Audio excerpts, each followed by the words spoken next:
Water colour beginner আর্টিস্টদের জন্য যে কিভাবে খুব সহজে একটা গাছ আঁকতে পারবে। গাছ হচ্ছে ওয়াটার কালারের বেসিক এবং অ্যাট্রাকটিভ জিনিস, যেটা ভালো না হলে সিনারিটা অ্যাকচুয়ালি ভালো দেখতে হয় না। তো সেই জন্য সিম্পল একটা গাছ একে আমি দেখিয়ে দিচ্ছি যে এইভাবে গাছটা আঁকা উচিত বা তোমরা আঁকবে। ব্রাউন কালারটা নিলাম, নিয়ে গুঁড়িটা আগে রং করে নিচ্ছি। দেখো গুঁড়িটা রং করে নিলাম। আমি আগে পেপারে একটু জল স্প্রে করে দিয়েছি যাতে জলটা রংটা ভালো করে মেশে। দেখো ঠিক এইভাবে দিয়ে নিলাম, দিয়ে ব্ল্যাক কালারটা এই ব্রাউন কালারের ওপর দিয়ে শুরু করে দিতে হবে। দিয়ে তোমাকে একটু ওয়েট করতে হবে, যাতে শুকানোর একটু টাইম দিতে হবে। আর বেশি রং ব্যবহার করা যাবে না, রং অল্প অল্প করে নিয়ে মেশাতে হবে ভালো করে। তুলিটা মাঝে মাঝে খুব সুন্দর করে ধুয়ে নিতে হবে জলে, ধুয়ে জল শোক করে এমন কোনো টিস্যুতে মুছে নেবে। নিয়ে গ্রিন কালারটা তোমাকে দিয়ে আগে পাতাটা করে নিতে হবে। তার জন্য দুটো তিনটে লেয়ারে তোমাকে পাতা কালার করতে হবে। দেখো গ্রিন কালারটা আমি কিভাবে মেশাচ্ছি ব্রাশে, নিয়ে উপরে গাছের পাতা একটা একটা করে মাইনিউটলি পাতা করা কখনো সম্ভব না বা সেইভাবে ভালো লাগে না। তো ব্রাশে একটু জল নিয়ে স্যাপ গ্রিনটা হালকা করে উপরে ঠিক এইভাবে রং করো।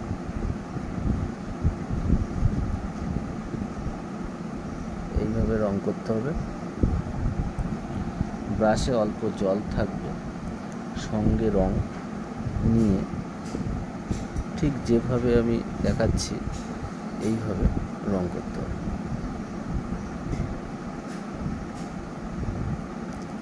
দুই একটা কালারে গাছ করা সম্ভব, গাছে বেশি কালার মেশালেও দেখতে সুন্দর লাগে। যত বেশি লেয়ারে ওয়াটার কালার করা যায় তত দেখতে ভালো লাগে। তো আমি বেস লেয়ারটা সব সময় লাইট গ্রিন দিয়ে করতে বলবো, কারণ এরপর ডিপ গ্রিন করলে দেখতে ভালো লাগে। আগে ডিপ কালারটা দিয়ে নিলে অতটা ভালো হয় না। তো যারা বিগিনার্স আছে আমি তাদেরকে বারবার বলি, ব্রাশটা সুন্দর করে ধুয়ে নিয়ে মুছে নেবে আর তারপর কালারটা করব। আমি একটা লেয়ার করে নিলাম। একটা লেয়ার করার পর দেখো ভালো করে দেখো, এই জায়গাটা তোমাদের একটু শুকানোর জন্য টাইম দিতে হবে। ধরো এই কালারটা শুকিয়ে গেল, এই যে হোয়াইট পোর্শনটা দেখা যাচ্ছে সেখানে চাইলে একটু ডিপ গ্রিনটা দিয়ে নেব। দেখো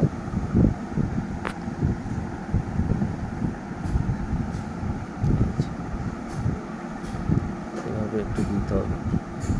সাদা পোর্শনের সঙ্গে যেখানে অলরেডি লাইট গ্রিন দেওয়া হয়েছে এরকমভাবে ছোট ছোট করে স্ট্রোকগুলো দিতে হবে। এটা ডিপ গ্রিন। আর পারলে মপ ব্রাশ ইউজ কর। মপ ব্রাশের টিপে জল ধরে রাখার ক্ষমতা অনেকটা বেশি অন্যান্য ব্রাশ থেকে। তো ছোট ছোট কাজ করার জন্য সরু ব্রাশ তোমরা ব্যবহার করতে পারো, বা যদি মোটা ব্রাশ ব্যবহার করো সেক্ষেত্রে মপ ব্রাশ ব্যবহার করাই ভালো, কারণ এর টিপের পোর্শনটা ছোঁচালোই হয়।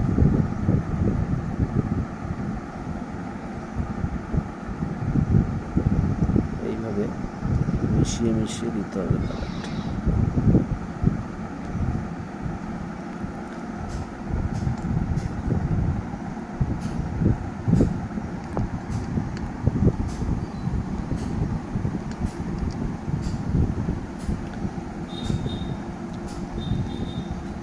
ইয়েলো কালারটা খুব সামান্য পরিমাণে আউটসাইডের দিকে আমি দিয়ে দেবো, যাতে গাছটা দেখতে আর একটু বেশি ভালো লাগে।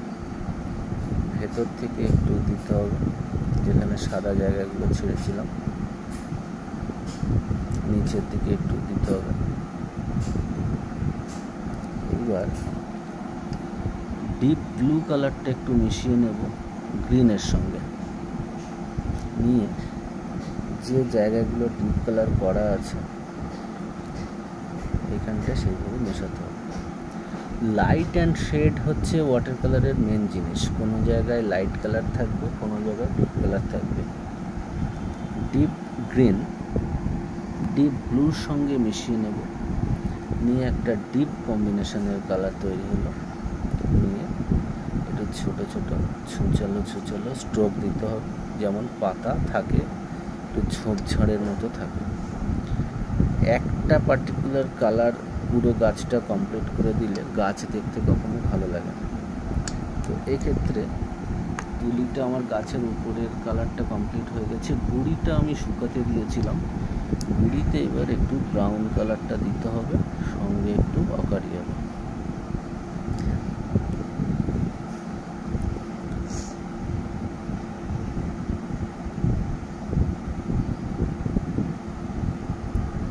যেহেতু গুঁড়িতে কোনো জায়গায় লাইট কোনো জায়গায় ডার্ক এইভাবে মেশানো থাকে, তো ছোপ ছোপ করে দিতে হবে।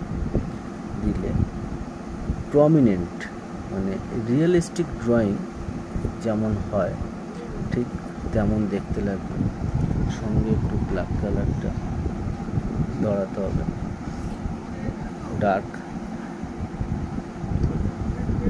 এইভাবে ছোপ ছোপ করে দিব। তাহলে যে শ্যাডোটা যেটা পড়ে সেটা খুব প্রমিনেন্ট হচ্ছে। এইভাবে বুঝে বুঝে করতে হবে। ব্যাস, নিচের পোর্শনটা গাছটা মোরাললেস কালারটা কমপ্লিট হয়ে গেছে। তো তোমরা দেখতে পাচ্ছ ওয়াটার কালারে গাছটা খুব সুন্দর কমপ্লিট হয়ে গেছে। এইবার গাছের যে গুঁড়িটা মাটির সঙ্গে লেগে আছে, এখানটায় চাইলে তোমরা দু রকমের কালার দিতে পারো। এক হচ্ছে মাটির ব্রাউন কালারটা এইভাবে দিতে পারো, আদারওয়াইজ গ্রিন কালারটা মাঠে দিতে পারো। তো এবার একটা মজার ব্যাপার, এটা দিয়েই আমি একটা সুন্দর সিনারি তৈরি করে দেখাবো। তো চাইলে যে কোনো জায়গা থেকে যে কোনো কিছু করে দেওয়া সম্ভব ওয়াটার কালারে। এটা চাইলে তোমরাও করতে পারো। দেখো, আমি প্রত্যেকটা সিনারির ক্ষেত্রে বলে থাকি, ওয়াটার কালার যখন করবে মাঠের থেকে আকাশের যে ডিভাইডিং লাইনটা মাঝামাঝি জায়গার থেকে একটা সেপারেশন লাইন করে নিলাম। তাহলে উপরের পোর্শনটা আমার হয়ে গেল আকাশ, নিচের পোর্শনটা হয়ে গেল মাঠ। এই মাঠে সামনাসামনি একটা বড় গাছ দাঁড়িয়ে আছে, তার শ্যাডোটা আমাকে এখানে করতে হবে। গাছের ছায়াটা পড়বে, গাছের ছায়াটা পড়বে মাঠের মধ্যে, সেটা পরিষ্কারভাবে করতে হবে, যাতে বোঝা যায় যে গাছের ছায়াটা মাঠের উপরে কীভাবে পড়ে আছে। আর মাঠের বাকি পোর্শনটা গ্রিনের সঙ্গে একটু ইয়েলো থাকবে, একটু হোয়াইট থাকবে, চাইলে একটু অরেঞ্জ, সঙ্গে জল দিয়ে বাকিটা কমপ্লিট করে দিতে হবে। তো হয়ে গেল। এইবার এই ক্ষেত্রে আমার আকাশটা আগে করে নেওয়ার দরকার ছিল, আমি করিনি। তার কারণ গাছের যে ডার্ক কালারটা দিয়েছিলাম সেটা শুকানোর জন্য একটু টাইম দিতে হবে। তো গাছটা আমার শুকিয়ে গেছে। এবার আকাশের পোর্শনটা ফাঁকা আছে, আকাশটা কীভাবে রং করছি সেটা দেখে নাও। হালকা নীল রং দিলাম। তোমরা একটা বোতলে স্প্রে নেবে, জল একবার স্প্রে করে দেবে, দিয়ে অন্য একটা ব্রাশ নেবে, একটু ভিজিয়ে নিয়ে একটু হালকা করে স্প্রেটা করে দেবে। তাহলে কী হবে, তুমি যে রঙটা নিয়েছো সেটা খুব সুন্দর করে মিশবে। আমার আকাশের রঙটা যাতে খুব সুন্দর করে মেশে, তো তার জন্য পেজটা আমি একটু ভিজিয়ে নেব। সুন্দর করে মিশিয়ে দিলাম।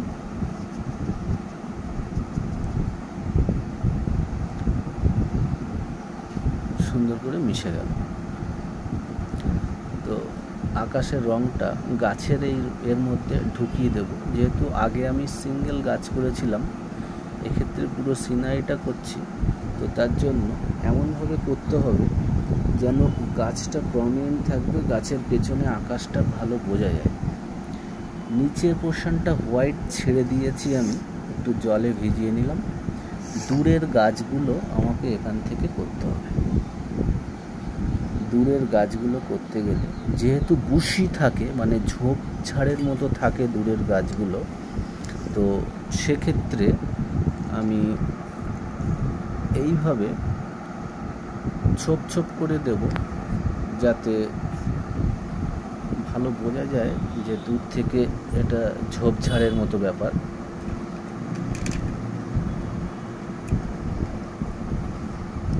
ডিপ গ্রিনটা নিচ্ছি। ডিপ গ্রিনটা নিয়ে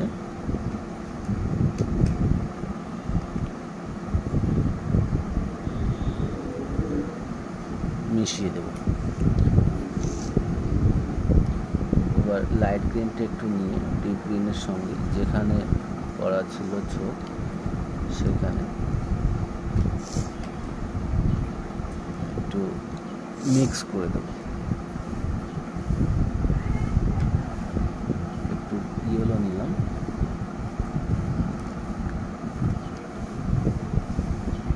আশা করি বুঝতে কোনো অসুবিধা হচ্ছে না। দূরের গাছগুলো একটু হালকা হয় বা খুব ডিপ হয়, তো গ্রিনের সঙ্গে একটু ব্লু মিশিয়ে নিয়ে মাঝে মাঝে একটু গাঢ় ঝোপ দুই একটা জায়গায় করে দিতে হবে।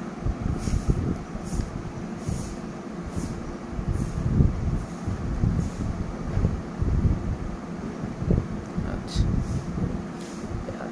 এইবার যেহেতু দুই একটা লম্বা লম্বা গাছ থাকে, দূর থেকে দেখা যায়, খুব ছোট করে এগুলো করে দিতে হবে। মজার জিনিস, তোমার হাতে রং, তোমার হাতে তুলি, তোমার মনে যেটা চাইবে তুমি সেটাই আঁকবে, তাতে কেউ কোনো ডিস্টার্ব করবে না। তোমার মনের ইচ্ছাটাকে তুমি প্রকাশ করবে তোমার হাতে থাকা রং তুলির সাহায্যে।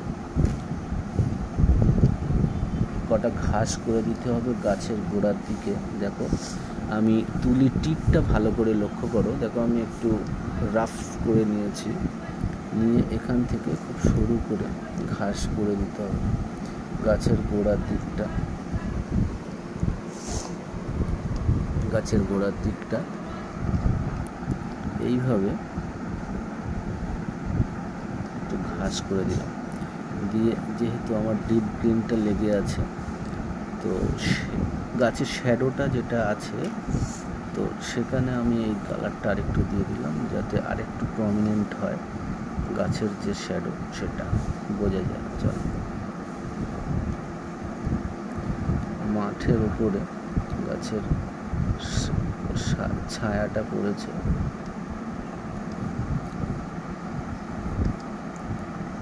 সুন্দর সিনারিটা বোঝা যাচ্ছে যে প্রথমে গাছটা আমি কি করে রং করলাম, সেখান থেকে একটা কমপ্লিট সিনারি তৈরি করলাম।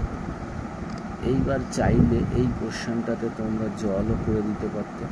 আকাশটা বড্ড ফাঁকা লাগছে, তো একটা দুটো পাখি করে দিই, দেখতে সুন্দর লাগবে। দেখো, টিপ পোর্শনটা নিয়ে তোমরা এইভাবে পাখিগুলো করবে, যেহেতু উঠছে।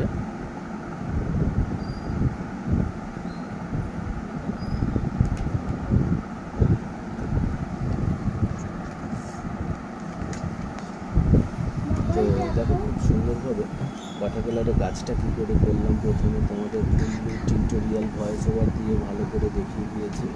তোমরা এইভাবেই গাছ আঁকবে।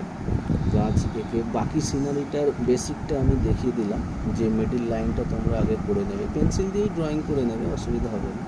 যেহেতু আমার পেন্সিল দিয়ে প্রয়োজন হয় না, আমি করিনি, তো তোমরা চাইলে আগে পেন্সিল দিয়ে ড্রয়িং করে নেবে, নিয়ে তারপরে কালার শুরু করবে। তো গাছ সাধারণত এইভাবেই করবে। আকাশের রঙটা দেখিয়ে দিলাম, মাঠ দেখিয়ে দিলাম, দূরের গাছগুলো কীভাবে রঙ করতে হয় দেখিয়ে দিলাম। আশা করি তোমাদের খুব হেল্পফুল হলো। তো আমার এই প্রোফাইলে আমি টিউটোরিয়াল ভিডিও আপলোড করি তোমাদের সুবিধার্থে। তো যারা এখনও ফলো করেনি তারা আমার প্রোফাইলটা ফলো করে নিয়ে, আমার পেজ প্রদীপ ঘোষ আর্ট যারা ফলো করেনি দেখে নিয়ে ফলো করে দিও। আর আমার পেন্টিং ভিডিও কন্টিনিউয়াস বেসিসে ইউটিউব চ্যানেলে আপলোড হয়। আমার ইউটিউব চ্যানেল প্রদীপ ঘোষ আর্ট, আমি ফার্স্ট কমেন্টে লিঙ্ক দিয়ে দেবো। যারা সাবস্ক্রাইব করেনি এখন তারা সাবস্ক্রাইব করে নিয়ে। Thank you for watching.